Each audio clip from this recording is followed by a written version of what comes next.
there's a lot of different kinds of data center clients that buy connectivity. Some are in the co-location business, wholesale. They may not be as quite involved in that. Hyperscale is a completely different way of looking at connectivity.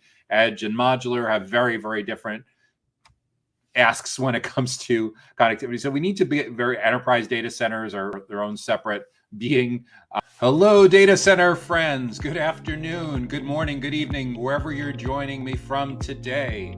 I am Joshua Feinberg from DCSMI, the Data Center Sales and Marketing Institute. We're all about elevating the role of go-to-market sales and marketing professionals in the growth of the data center industry. And welcome to this week's Data Center Go-to-Market Sales and Marketing Q&A live show. Each week, I tackle some of the most pressing issues facing data center sales, marketing, customer success, product management, channel partnerships, and executive sponsor professionals in and around the data center industry. It doesn't matter whether you're part of a data center operator, like in co-location, wholesale, hyperscale, edge, or modular, or maybe you're part of a technology company that sells to or partners with data center providers, or a data center facilities related company, or perhaps you're in construction or real estate, or some facet of sales and marketing that partners with or sells to the data center industry. Either way, if you're looking to hone your craft, improve your best practices, and keep up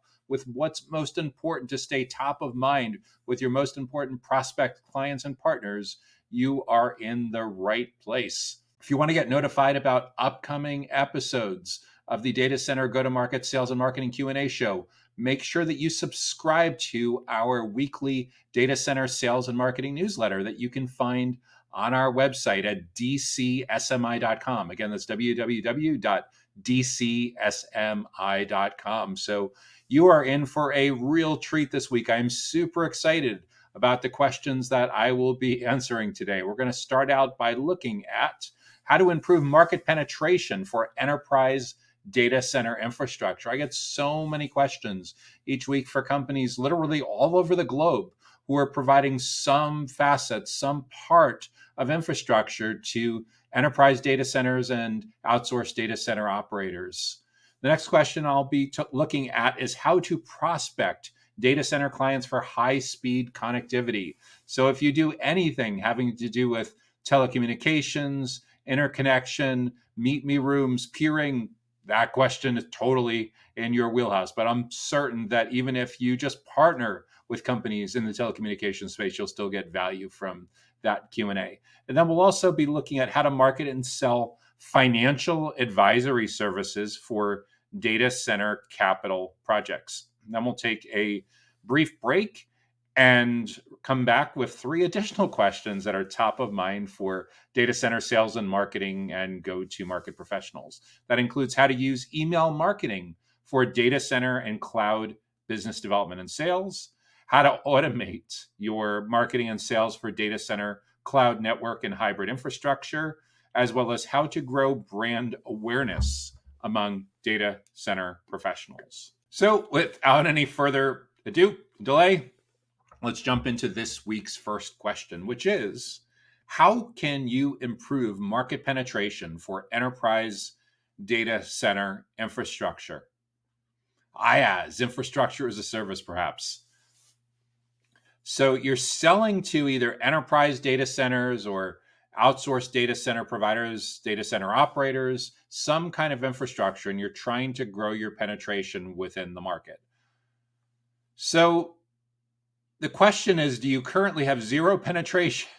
Or do you currently have zero client base? Are you brand new as a startup? Or do you have some growth, some footprint within the industry? It really doesn't matter. Where I'm going to tell you to start is to first look at where you've been most successful in and around the data center industry. What kinds of clients have you worked with successfully in the past? When I look at your website and I look at reviews, recommendations, case studies, testimonials, what kinds of data center related clients have you worked with? And you notice a pattern among them, enough of a pattern where you can build a ideal client profile, an ICP, around who you want more of.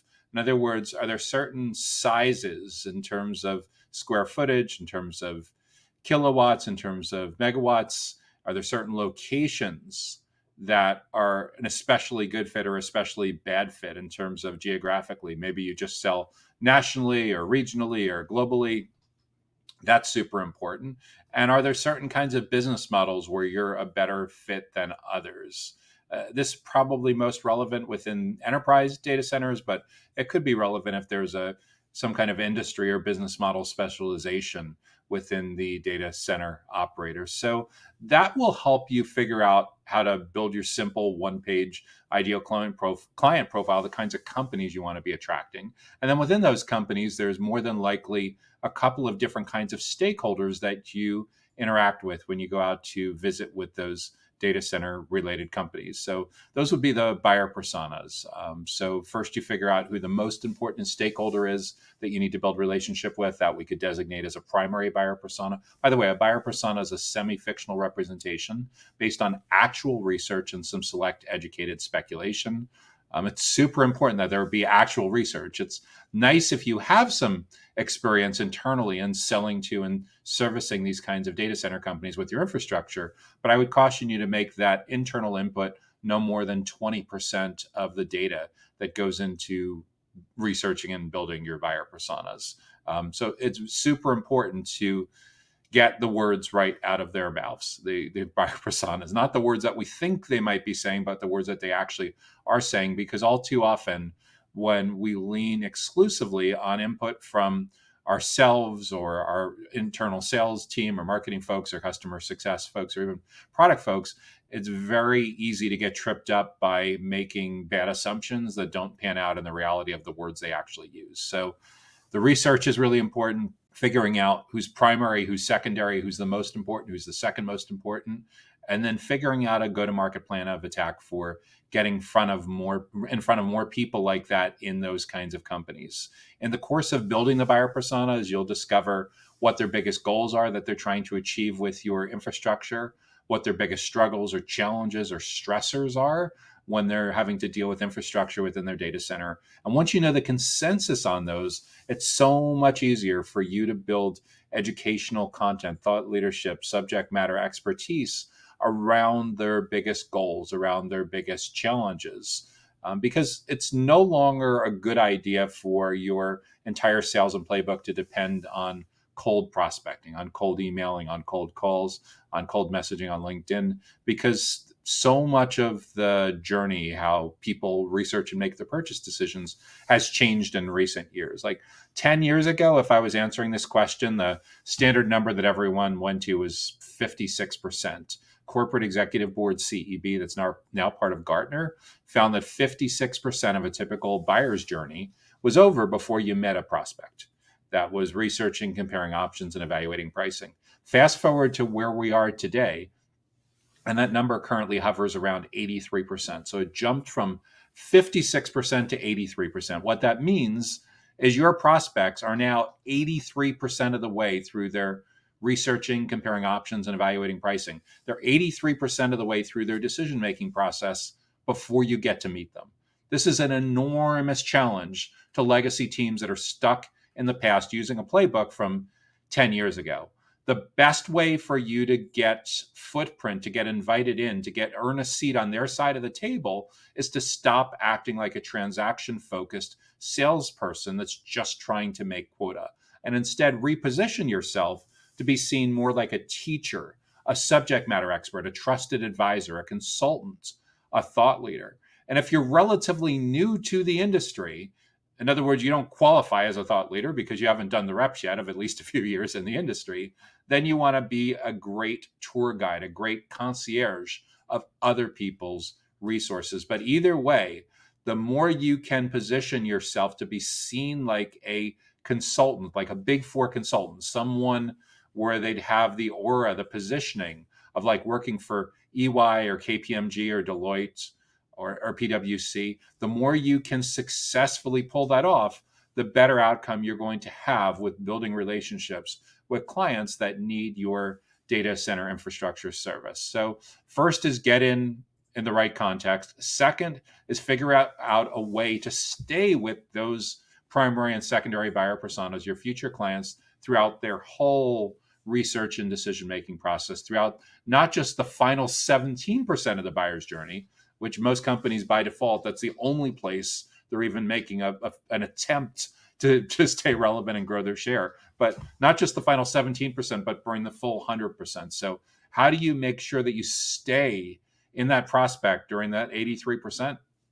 Teaching, education, great email marketing, promoting your thought leadership blogs and downloadable content and video, webinars, incredibly impactful for staying with data center infrastructure buyers throughout their full buyer's journey. And the webinars can't be like an infomercial. It's got to really be valuable educational content in the eye of the beholder, in by addressing their biggest goals and their biggest challenges with what I call conference grade content. What does conference grade content means? That your content is so good that the title and the abstract for sure would have got a thumbs up from the advisory committee of the conference 6 to 8 months before the conference date, because that's when they usually go out to line up speakers. Conference grade content that's so good when it got to about 2 months before the conference, and they said, okay, we put you on the conference website. You're on the conference agenda. We approved your title based on your bio and what you're going to talk about. Now show us your slides, because we want to make sure that your slides are not a nonstop infomercial. So you send in your slides, and your slides also get a thumbs up from the advisory council of the conference. And then the third and final check and balance is the mobile app. The mobile app surveys in particular that people fill out when they're at your event, when they're at your session or after your session, when they're asked what kind of value they got from. Because whether it's a webinar or whether it's a in-person event, if people are not getting value from what you're talking about, if they feel like it's a nonstop pitch, they're going to get up and leave.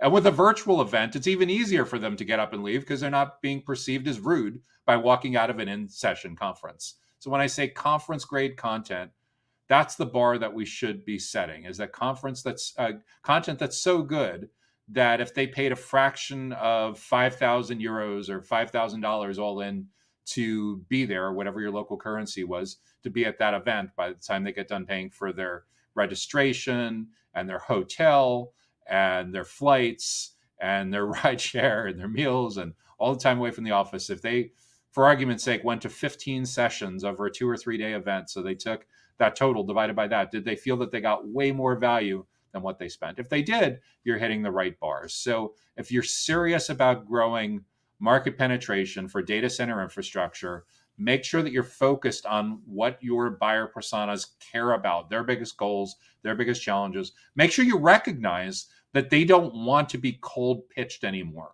They don't want to get cold calls. They don't want to get cold emails. They don't want you begging to hop on a call with them for 10 or 15 minutes. That's old crap. It's the old way of doing things. And unless you're selling to people that are like over 80 that never figured out how to use a smartphone, there's a really good chance that you need to update your playbook.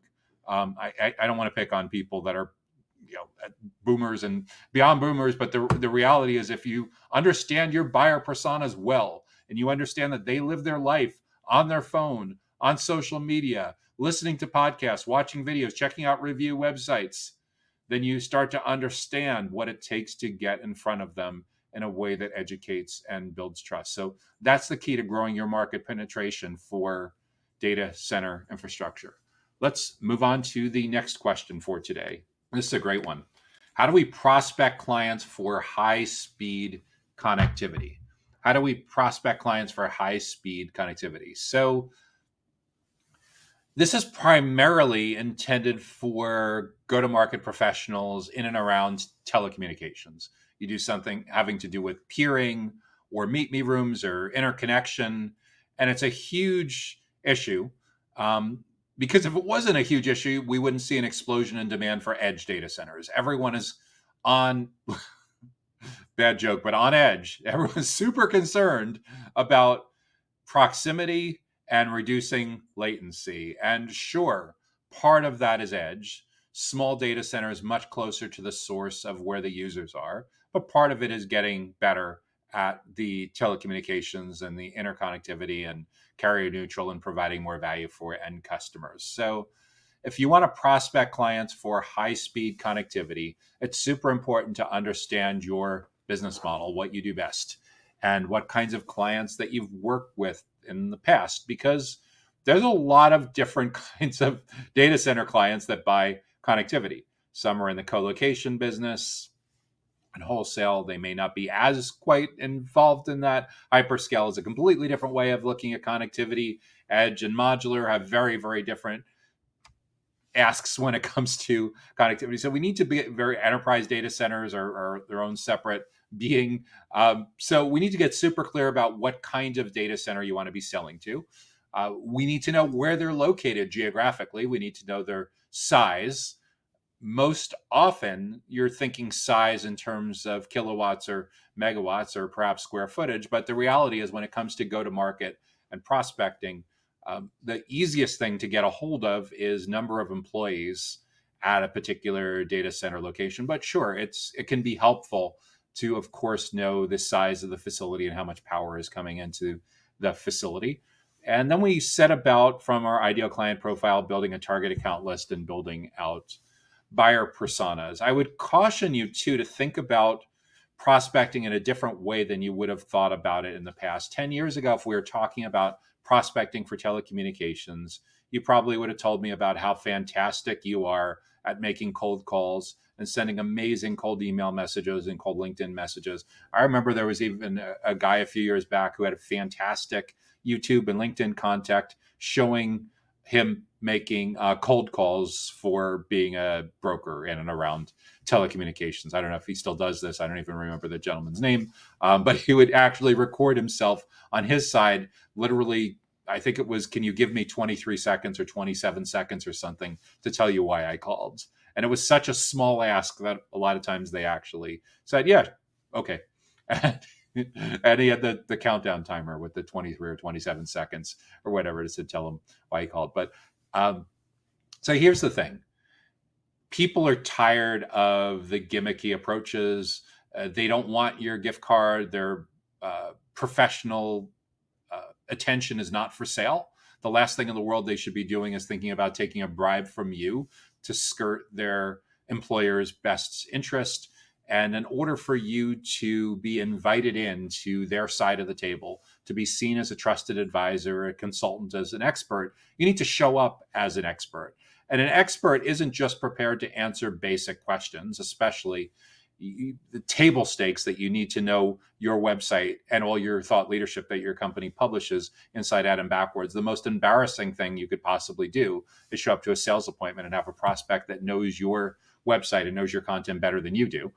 So that's table stakes. What's more important to make an impact as a teacher, as a consultant, as a subject matter expert, is to understand what their business model is and what their role is, and be able to anticipate what they're going to want to know next, and then next after that, and then next after that. Be 2, 3, 4, 5 steps ahead of them, like a chess game, not just prepared to answer the questions that you know that they do currently have. So that's the most important way to approach prospecting in the data center marketplace where we are right now, is to recognize that buyer preferences have drastically changed. It used to be the typical sales cycle was about half over before you got to meet a prospect. Now it's about 80 to 90% over. Gartner puts that number at 83%.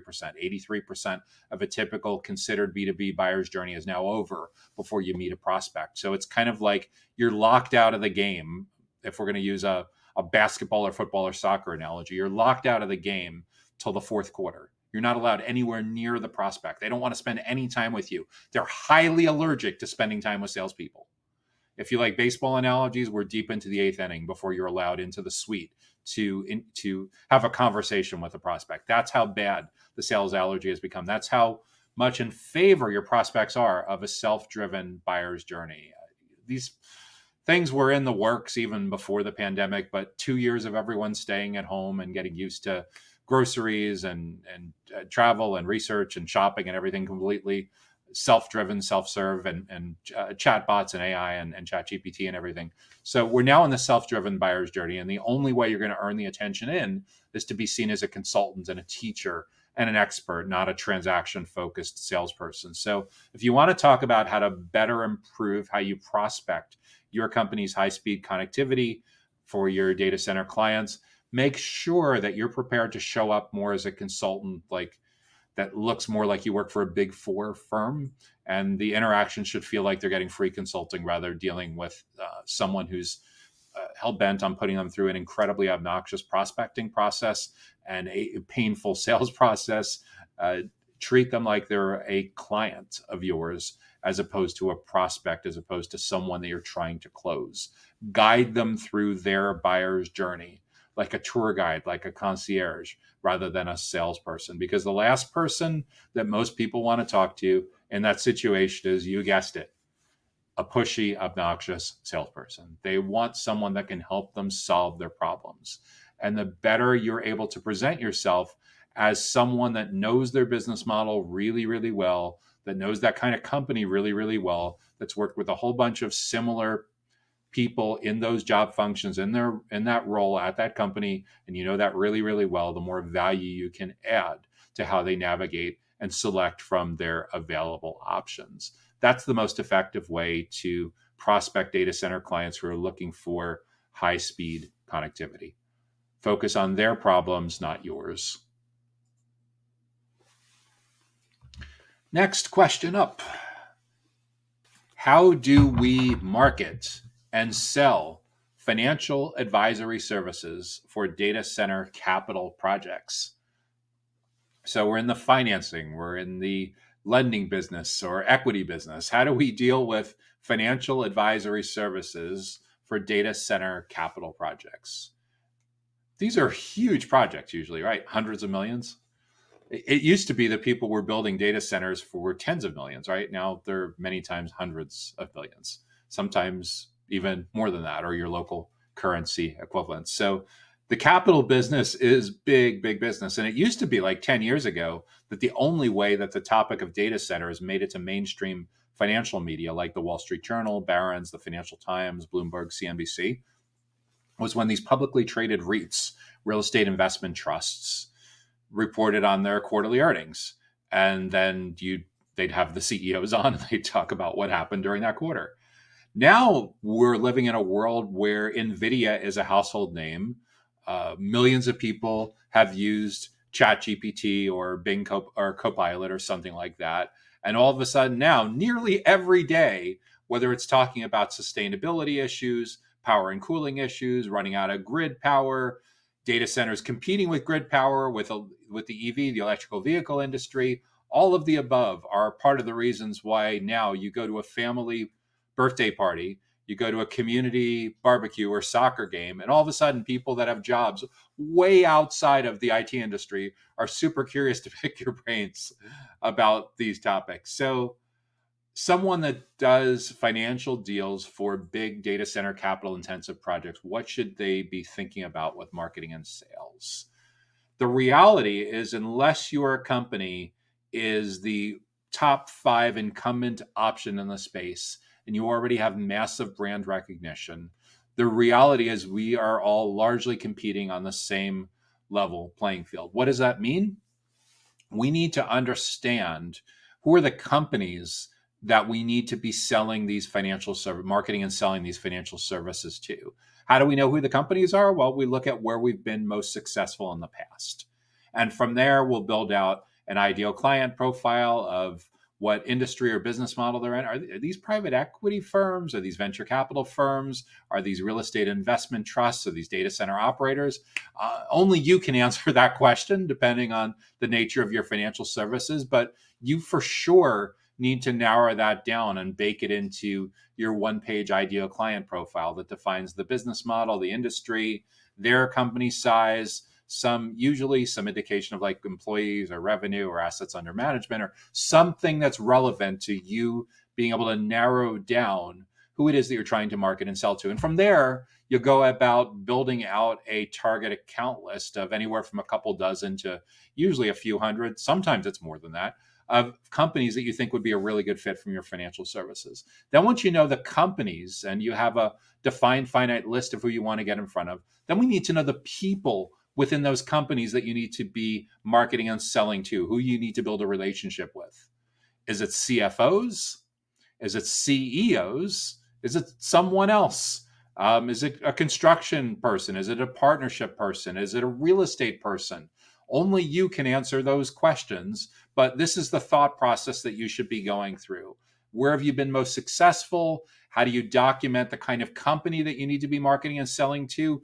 Building out a defined target list of companies that meet that criteria. And then who are the people within those companies that you need to educate and build trust with? And then once you know who the 2, 3, 4 different kinds of people are that you need to be marketing and selling and building these relationships with, then you build out a buyer persona for each of them.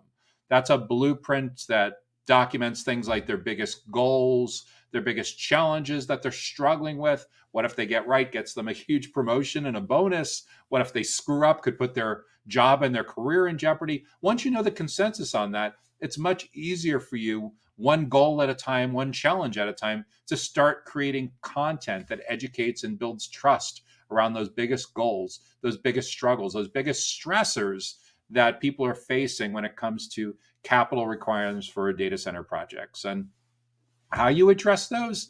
Well, you need to recognize that most people don't want to talk to salespeople anymore until they're at the absolute end of their research and decision making process. It wasn't always this way. 10 years ago, people got about halfway through their sales process, their research and decision making process, before they were willing to talk with a salesperson. CEB, the corporate executive board that's now part of Gartner, did research about 10 years ago with Salesforce and Sirius Decisions. And it was the sales process was about 56% of the way over. That number now is at 83% and accelerating, meaning 83% of a typical buyer's journey is over before you get to meet a prospect. This is an enormous problem for traditional sales people, traditional sales and marketing playbooks that rely on interrupting people. So we need to reframe how we're seen in the marketplace. So we're seen more as teachers, subject matter experts, trusted advisors, consultants, and thought leaders on anything and everything having to do with financial requirements, capital requirements of big capital intensive data center projects. And this gets put out there by creating great research reports, ebooks, downloadable white papers, planning templates, video content, at the risk of getting a little meta, live video content that could be repurposed in a lot of different ways, that does a one-to-many with educating and building trust. And frankly, email marketing and social media and virtual events like this are one of the best possible playbooks that you can use to stay with prospects throughout their full buyer's journey. See, most people in the data center industry are placing too big of a bet on a single interaction. These are the companies that are putting on these fantastic cabana parties poolside in Las Vegas, or they're sponsoring these amazing golf tournaments. But the problem is that's just 1 or 2 touch points out of the 28 touch points, the 2 dozen or so touch points in between complete stranger and a purchase decision. So unless you have the unicorn prospect who is going to sit on their hands for the next 364 days, you need a way to stay with them throughout their full buyer's journey. So think about segmentation, personalization of content, email marketing, and most importantly, lots of great virtual events, lots of webinars like this that allow you to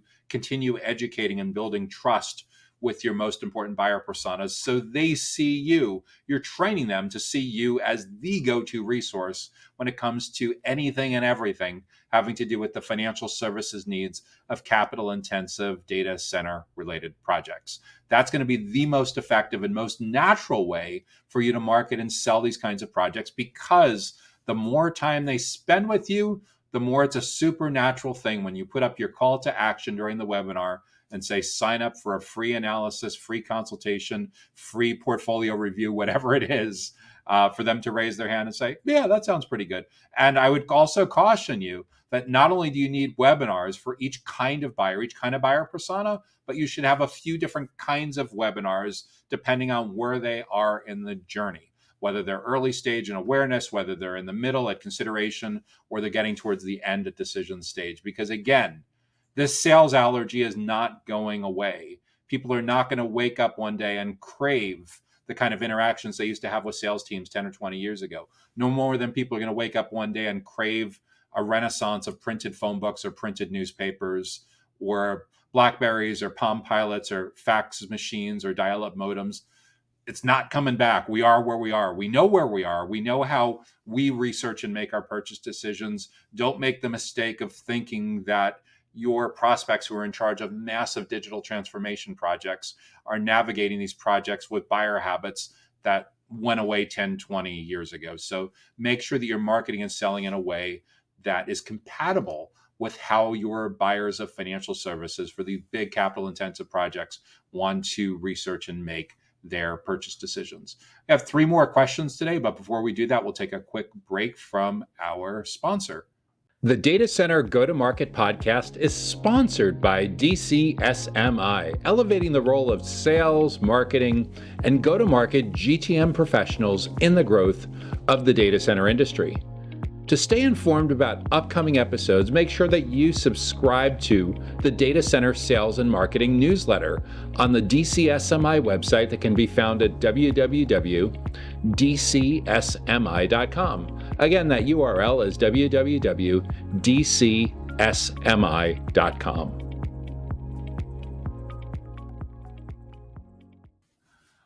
Welcome back to the Data Center Go-to-Market Sales and Marketing Q&A show. I'm Joshua Feinberg from DCSMI, the Data Center Sales and Marketing Institute. We are all about elevating the role of sales, marketing, and go-to-market professionals in the growth of the data center industry. And each week on this live stream Q&A show, I address a handful of questions that are top of mind for data center related professionals in sales, marketing, customer success, product management, channel partnerships, and executive sponsor roles. So with that, we're going to address a few more questions during today's show. And the next question up is, how do we use email marketing for data center and cloud business development and sales? What are the best practices for email marketing when it comes to data center, cloud, business development, and sales? What's super important is when it comes to email marketing is to recognize that it needs to be focused on providing value. It can't be selfish asks all the time. You can't constantly be badgering people to try to get them to take a meeting with you. That's just not how most of your prospects are researching and making their purchase decisions anymore. You can ask for a meeting from time to time, but recognize that only maybe 5 or 10% of your ideal prospects are what you call in market, are ready for that kind of conversation now. A huge percentage of them could be ready for that kind of conversation a few weeks or a few months from now, but nearly everyone is not ready for that kind of interaction right now. So what should you be doing with email marketing? That's the question, right? To knock it out of the park when it comes to your business development and sales for products and services related to data center and cloud. Well, let's first recognize that the way that people research and make their purchase decisions is very different today than it was as recently as 10 years ago. 10 years ago, if we were having this conversation, about half of their research and decision-making process would be over before you got to meet them. In the 2010s, 56% of a typical buyer's journey, that was CEB, the Corporate Executive Board, now part of Gartner, 56% of a typical journey was over before you got to meet prospects. Now that number is like well over 80% and accelerating even faster. In other words, nearly all of your prospects' research and purchase decisions are over before they have an interest in spending time with someone from your sales team. This is an enormous challenge for legacy salespeople that are stuck in the past, spending most of their time cold messaging people, cold calling people, cold emailing people, canvassing door-to-door, canvassing at conferences with people that might eventually be the right people, but aren't ready for that kind of conversation today. But they are ready for something else. The question is, are you ready for that something else? What is that something else? Well, during their early stages and their middle stages of their buyer's journey, we're going to call that the awareness and the consideration stage, and eventually into the decision stage, there's a whole bunch of goals that they need to figure out. There's a whole bunch of challenges and things that are stressing them out. When we know the consensus on what those goals are, and when we know the consensus on what those challenges and stressors are, we can show up in a way that your prospects are actually open to speaking with you, or at least listening to you and accepting and inviting you, so to speak, onto their side of the table. So you earn some mind share, so you earn their attention. So this is a reframe of being seen as a transaction focused, commission hungry salesperson to a reframe or a reboot to be seen more as a teacher, as a consultant, as a subject matter expert, as a trusted advisor, perhaps even a thought leader. So instead of being seen as someone that's just trying to close a prospect, your sales professionals, your customer success professionals, your entire go-to-market team needs to have the aura, the vibe, the positioning more like a big four consultant. Sophisticated, understands how to solve business problems, diagnoses before they prescribe, never, ever, ever does an obnoxious transaction focused pitch. In other words, your team should look more like they're showing up from PwC or EY or KPMG or Deloitte. And with that mindset, your prospects will be a lot more receptive to spending time in that kind of context. How are they spending time? They're reading blog posts, they're watching videos, they're reading social posts, they're talking about these topics on social media, they're engaging with emails that add value, they're attending webinars, perhaps lots of webinars, depending on how interested they are on the content that you are producing and hosting and essentially sponsoring. So when it comes to email marketing best practices for data center and cloud related products and services, your email marketing needs to focus on what they care about, not what you care about, what they actually care about. How do we know what they care about?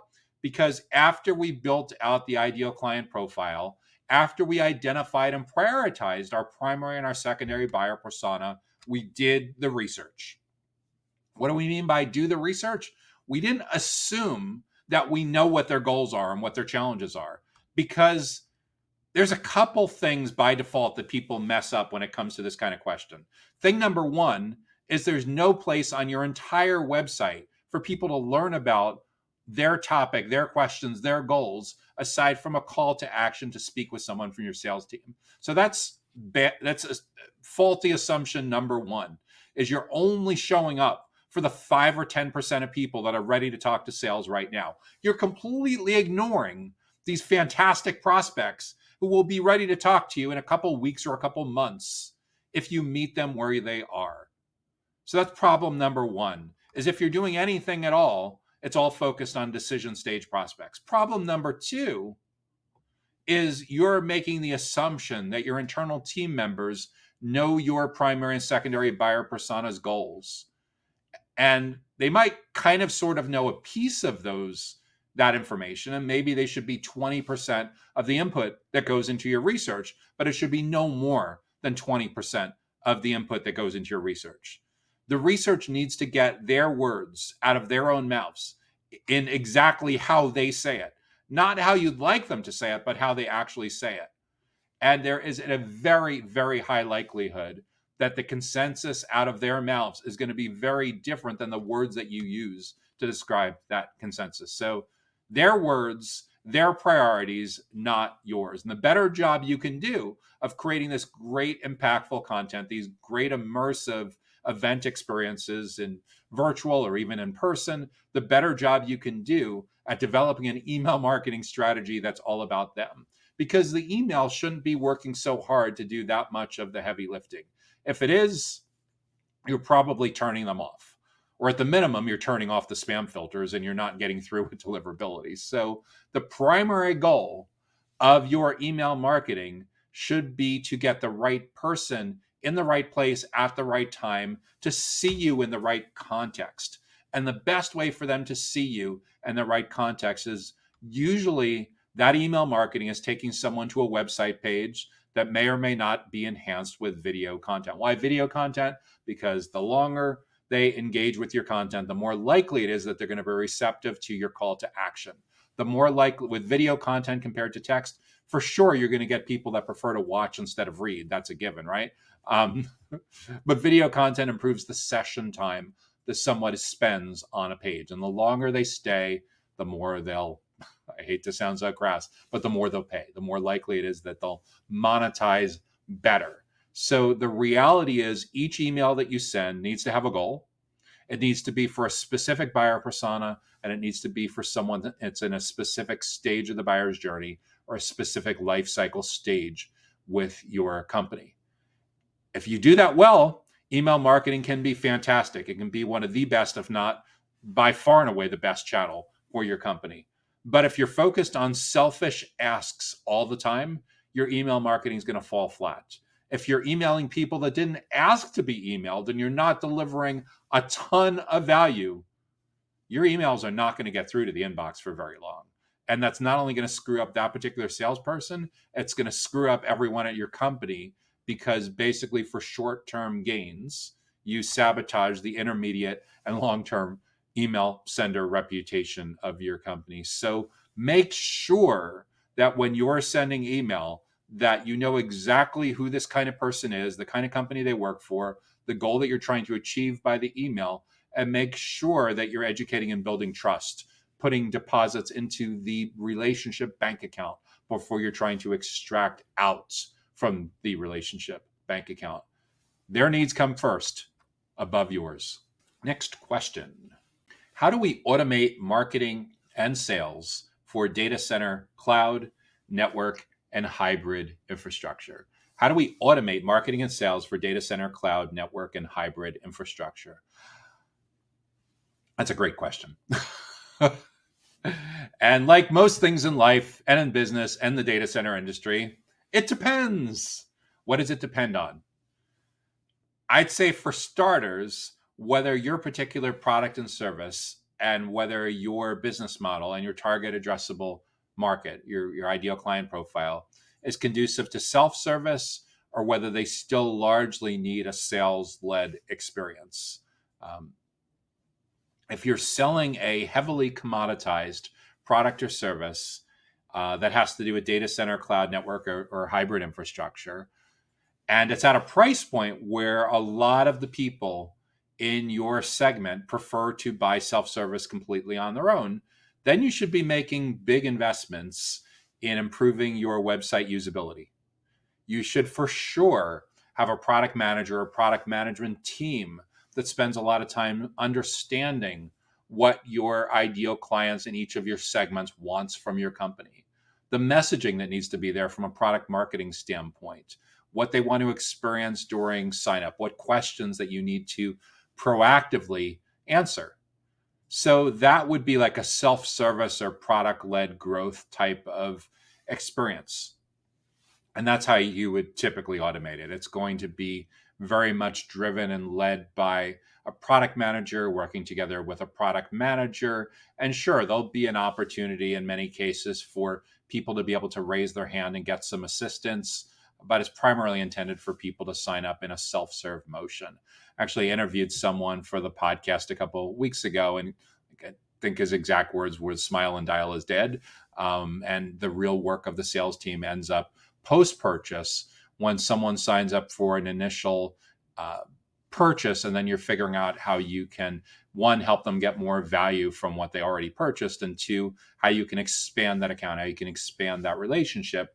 And essentially, it's a basic framework around customer success, where your clients, your customers need to get initial value, intended value, and then extended value for them to be open to an expansion revenue opportunity. Because believe me, they're not thinking about how they can spend more with your company.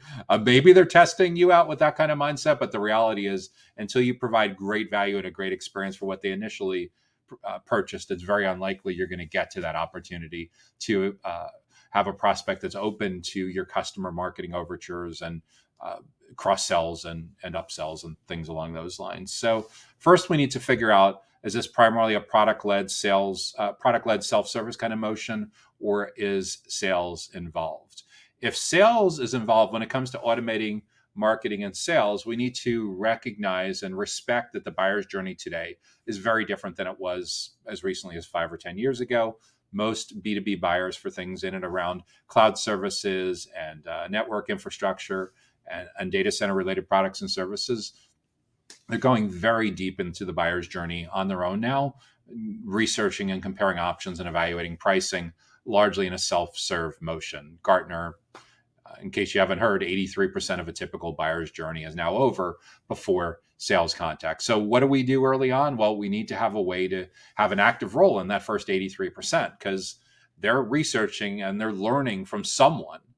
If you want to be on that short list, that someone better be you. It better be your company. And the way we earn a virtual seat at the table during that first 83% of the journey, when all of brand loyalty and purchase preferences are formed, is we got to be in the education business. We have to educate and build trust with our prospects. So one of the most effective ways to invest in automating marketing and sales is to think about who your ideal company is that you want to be targeting, building out that target account list, fleshing out the buyer personas, and developing amazingly impactful, helpful educational content that allows you to stay with your buyer personas, especially your primary and secondary buyer personas throughout their buyer's journey. So things like blogs, videos, research reports, infographics, email marketing, social nurturing, and especially webinars to get your most interested prospects to spend more time with people from your team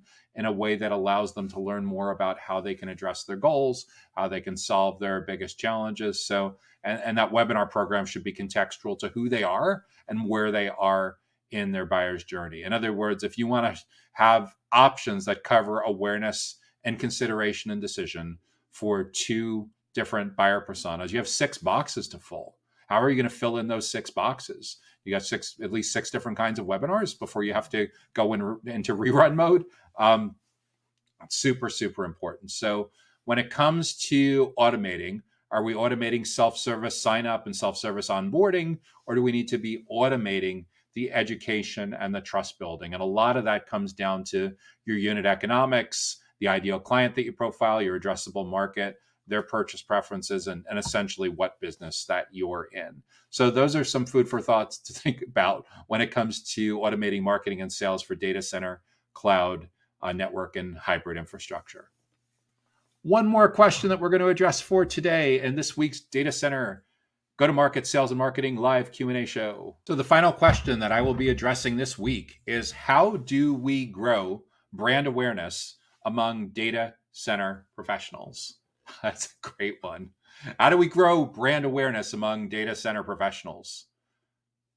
Well, let's first get a little more specific about what kind of data center professionals that we need to grow brand awareness with. Why is this so important? Well, I can assure you that people that work in sales and marketing roles care about very different issues in a data center than engineers or facilities managers or security managers or real estate or construction folks. So we need to be a lot more specific about what kinds of data center professionals that we need to improve our brand awareness for. Once we get that under control, more than likely we should be building out buyer personas so we understand the biggest goals and the biggest challenges of those kinds of data center professionals.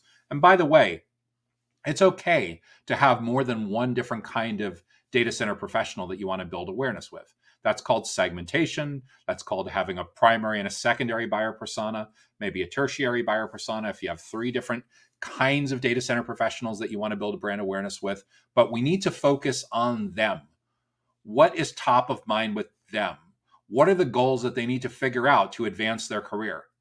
What are the things that are stressing them out that if they screw up is going to derail their career?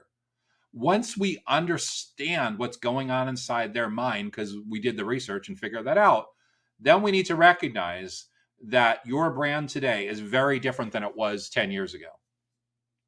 All too often, when it comes to brand building, these conversations are unfortunately left almost exclusively to someone like a creative director. And that person is certainly part of figuring this out, but we need to be a little more self-aware. Your brand today is no longer limited to just your logo and the hex codes for the colors that you use and the approved fonts and even the company name. Those things are just table stakes. Your brand today is everything and anything that people say about your company when you are not in the room, when you're not present for those conversations. And given that we now live in a world where your salespeople are persona non grata for the first 83% of the buyer's journey, most people don't want to go anywhere near a salesperson for the first 83% of the buyer's journey. We are not in the room for very much of the research and decision making process anymore. So we need to recognize that those conversations that we're having about our company are being heavily influenced by something else. What is it being influenced by? A combination of digital word of mouth and our content. Our content stands in for what used to happen in one-on-one conversations. So when it comes to building brand awareness among data center professionals, of course, we need to get a lot more specific about who those professionals are and what they care about, their biggest goals and their challenges. But we need to recognize that we can't spend our entire brand budget on touchy-feely stuff. It can't just be about the logos and the company name and the color codes and the fonts and strictly creative. We need to have resources to recognize that our brand is now the totality, is now the sum of everything that people say about our company when we're not in the room. And given that we're not in the room for very much anymore, we need a way to get in the room. How are we going to get in the room? Our salespeople can't be perceived as salespeople anymore that are just focused on a transaction. We need to reposition our sales and our customer success talent to be seen more like teachers, professors, educators, subject matter experts, advisors, and even thought leaders. And the way we do that is we need to start from a very buyer-centric perspective and recognize that the buyers are in the driver's seat. As sellers, we are no longer in the driver's seat. So what can we do to meet buyers where they actually are? Not where we'd like them to be, but where they actually are. Well, that's part of building a brand, is we need to have content and event experiences that allow us to spend time with these prospects in a way so that we're seen as the teachers. And by doing so, when we do this well, and once we recognize that there's like 2.5 dozen, like 28 touch points between complete stranger and purchase decision, and we figure out that this isn't a one and done thing, we're not going to get it done by just having a great social event or a great golf tournament or a great party or something like that at a conference. We need to figure out a way to stay with people so we have a presence during many or most of those 28 touch points. We got to get serious about understanding who they are, what they care about, and figuring out a way to show up as the teachers. So we help influence their perception of our brand so it's positive, so we stay on the short list. And we also get to frame the purchase criteria that they'll use during the middle of their buyer's journey, during the consideration stage when they compare the different options that are available to them. If we do that well, we'll be successful in building our brand awareness among data center professionals. If we bury our head in the sand and try to pretend like all of our prospects are the edge cases and the exceptions rather than the rule, and none of them use smartphones and none of them are influenced by social media or digital word of mouth or review videos or podcasts or webinars or any of these digital things that are no longer nice to haves but now must haves, well, we're not going to get very far. So we need to be super cognizant of the world that we live in right now. The phone book isn't coming back. People aren't yearning for more printed newspapers in their driveway. It's very, very unlikely that we're ever going to see dial-up modems and fax machines again. And accept where we are and live in the present and live in the future, especially if you're in the AI business. I think one of the most ridiculous things I come across is people that are selling things related to AI that are using this playbook from back when nobody knew what AI was unless you were a data scientist or an analytics person or something like that. So we need to be very clear about where our buyer personas live. We need to be very clear and very self-aware of what our buyer personas want our role, want our function to be in their buyer's journey. And we need to do a fantastic job of doing that to build brand awareness among the data center professionals that are most important to the growth of our business. So that was the final question that we'll have time for in this week's Data Center Go-to-Market Sales and Marketing Q&A show. I'm Joshua Feinberg from DCSMI, the Data Center Sales and Marketing Institute. We're all about elevating the role of data center sales and marketing and customer success and product and channel partnerships professionals in the growth of the data center industry. To get notified about upcoming events just like this, make sure that you subscribe to our data center sales and marketing weekly newsletter that you can sign up for right on our website at DCSMI.com. I wish you great success in growing your business. And if you have a topic idea that you'd like us to discuss in a future episode, a future show for data center go-to-market sales and marketing Q&A, feel free to reach out as well. Enjoy the rest of your week. Enjoy the rest of your day. Stay safe. And we look forward to seeing you back again next week. Take care now. The Data Center Go-to-Market podcast is sponsored by DCSMI, elevating the role of sales, marketing, and go-to-market GTM professionals in the growth of the data center industry. To stay informed about upcoming episodes, make sure that you subscribe to the Data Center Sales and Marketing newsletter on the DCSMI website that can be found at www.dcsmi.com. Again, that URL is www.dcsmi.com.